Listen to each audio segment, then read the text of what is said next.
ni upako wa utajiri na kutatua matatizo ya watu na kuwa na amani kwa jina la Yesu.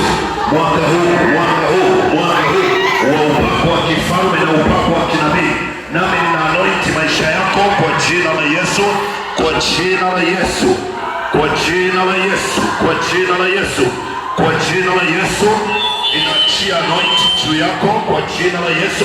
Pokea upako kwa jina la Yesu, na kwa jina la Yesu naachia upako juu yako, naachia upako juu yako, upako wa kifalme, upako wa kifalme uwe juu yako, upako wa kifalme uwe juu yako kwa jina la Yesu, kwa jina la Yesu, kwa jina la Yesu. Na ruhusu mambo makubwa yaanze kufanyika vile hukua uwe, vile ambavyo hukua ukawe sasa, ukawe.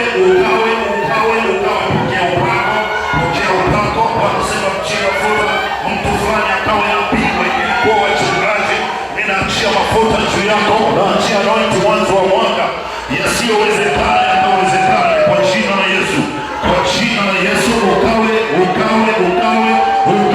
Hata kama kuna hatari utaona hiyo hatari, utajua by Jesus. Ukawe kwa jina la Yesu, ukawe kwa jina la Yesu, ukawe kwa jina la Yesu, ukawe mtu special, ukawe mtu special. Hiyo anointing inatenda kazi sasa hivi juu yako kwa jina la Yesu. Ukawe